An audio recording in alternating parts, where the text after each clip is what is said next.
What's up everybody, Gundam Flexing here, and in this video we're going to be checking out the 1998 model, the MS-07H-8 Gouf Flight Type. This high-grade model is featured in the very popular Mobile Suit Gundam OVA, the 08 MS team. Again, he's from 1998, so he's over 20 years old.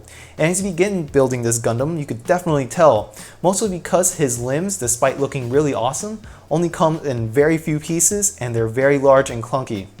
Yet despite this, he's incredibly unique. Obviously, he's able to fly on the planet Earth, so he has a lot of fins and thrusters, and then finally he has an awesome Gatling gun. So before we go into the model you see in front of you, we're going to go check out all their extra periphery items, such as his sticker sheet, his extra weapons, and of course the model itself.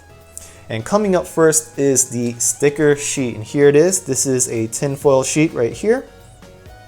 Now you'll notice at the top he has 3 black stripes, and of course this is for his eyeballs right there. So his mono eye has basically 3 directions. You have the far right, the far left, and the center. So it's important to note that his eyes are static, so in whatever direction you choose to have him look at, you're unable to change it. You're going to have to take apart his head and apply the new sticker.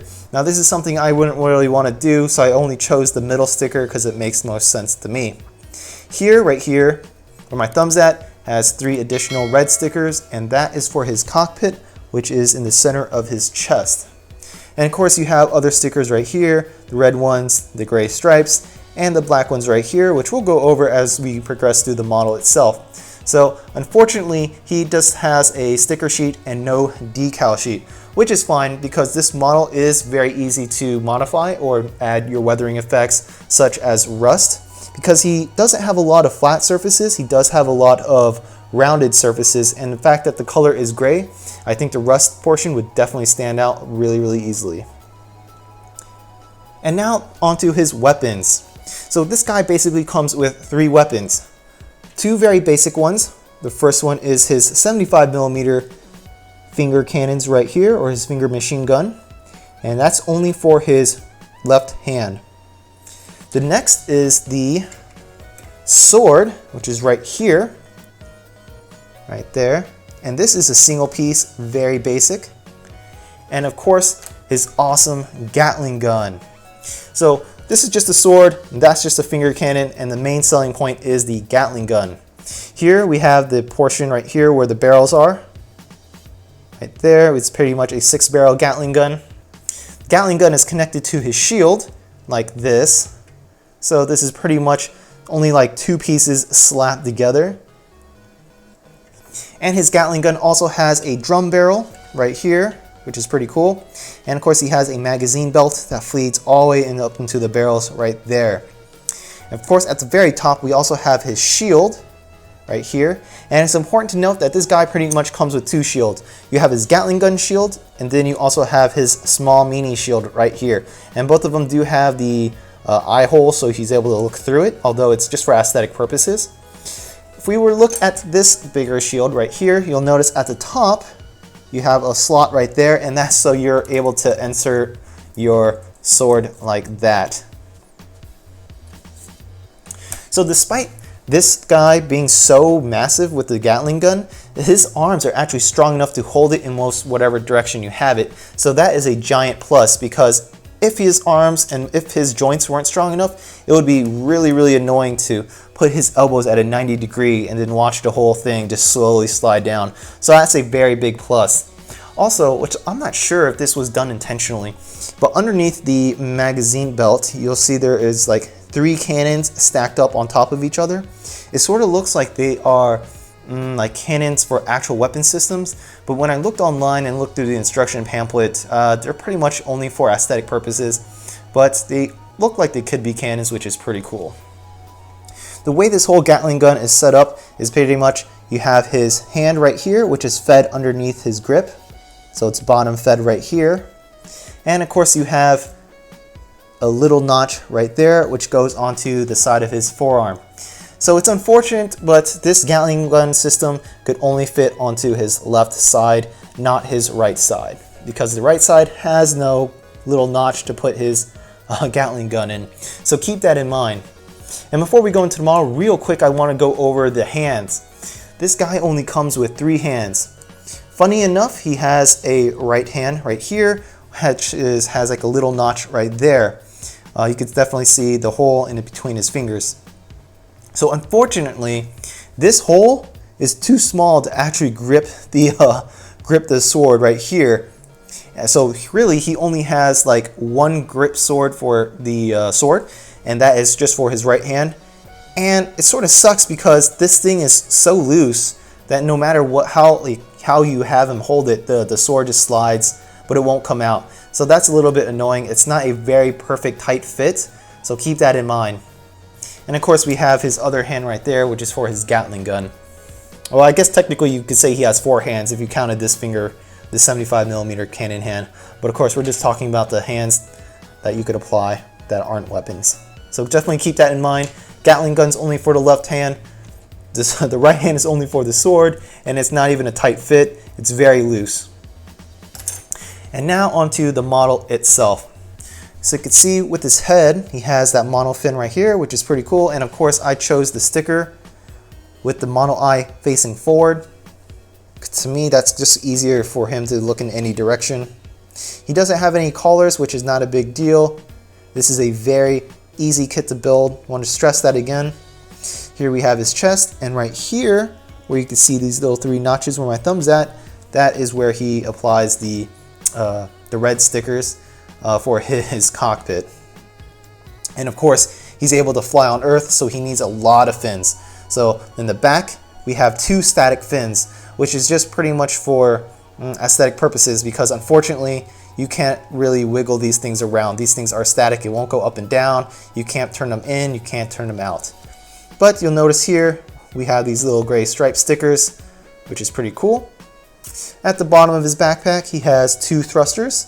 And below that, on his back skirt, he has 2 bigger thrusters side by side. We look at his arms. He has 2 fins on either end of his shoulders right here. And you can see I tried to apply the panel lining right there and there. So the opportunities to do your panel lining is present, and the panels are very deep, so you don't have to use your scriber and make them any deeper. Here you can definitely tell that's where I tried to do some more panel lining right there, right there. And of course his arms are very basic, like this. And of course you could just twist it in and out, nothing too spectacular. If we look at the front part of his skirt, he has that typical Zaku piping system from the front portion, and it wraps all the way back to his backpack. Keep in mind, this is a static piece, so once you fit it in, it's not going to move, it's not going to go anywhere. And typical, like any other panel lining opportunities, it's definitely there, so I try to use my marker to go into it. There, and right there. This front part of the skirt is static because if it was able to move, you wouldn't be able to have this piping system that wraps around. The side of his skirts, he has 2 cute little movable flaps right there. And it's a good thing that they're movable so that you don't have to impede your leg movement. And of course, we already checked out the back, no movable flaps there. Hey.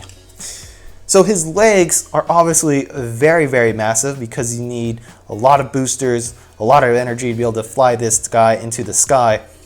So if we look at his legs, what's good part is that he's able to twist his knees 90 degrees, like that and this. The side of his legs, he has here 2 fans, and he has 2 fans on the opposite side. And I think that if this guy were to ever get a revived version, which he totally should, definitely these fans should be separate pieces right there and there, because right now it just looks super plain and I just don't have the painting technique or the painting skills at the moment to be able to make them stand out even more. The front of the legs, you can tell I was trying to do panel line around these notches here and panel lining around the notches that wraps around the back portion of his calves. On top of his feet are like 2 vents, and the gray portion right here are stickers, and the red portion right here are also stickers, and you can tell I even used a panel line to try to make each individual flap stand out a lot more.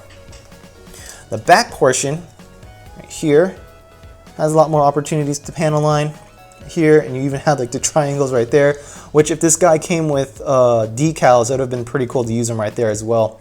And at the bottom of his feet, we have 2 vents right there, on the back of his heel. And again, unfortunately, if this guy were to get any revived version, I think we should have thrusters that like implanted into the bottom of his feet, which would have been pretty cool on the details. So that's pretty much it for the Gouf Flight Type. Again, this guy's basically selling point is his awesome Gatling gun, which is only mounted on his left arm, and the fact that this guy could fly into the air. So obviously he has a lot of thrusters and he also has a lot of fins. Because this guy is over 20 years old, you'll notice again that a lot of these pieces are going to be big, they're going to be clunky, and they're very easy to build. This guy probably will take you less than 20 minutes. If I were to grab the instruction manual right here, it's only a couple pages just to give you an idea of how fast you can be able to do this. I like the color scheme. I think dark gray is a really good color because if you decide to do some weathering like rust effects, which I just saw online, you're able to do it like, for example, on the notches right here or right there, and I think it'll stand out a great deal. So definitely apply a top coat and just use this guy as practice. So that's pretty much all I have to say about the Gouf Flight Type. If you have any questions or comments, please post it down in the section below. If he already has a revived version, definitely let me know because I'm definitely going to buy it if it's out there. Thank you all for watching. As always, stay safe, wash your hands, don't touch your face, probably wear a mask. No, you definitely need to wear a mask. And take care of yourselves. Peace out.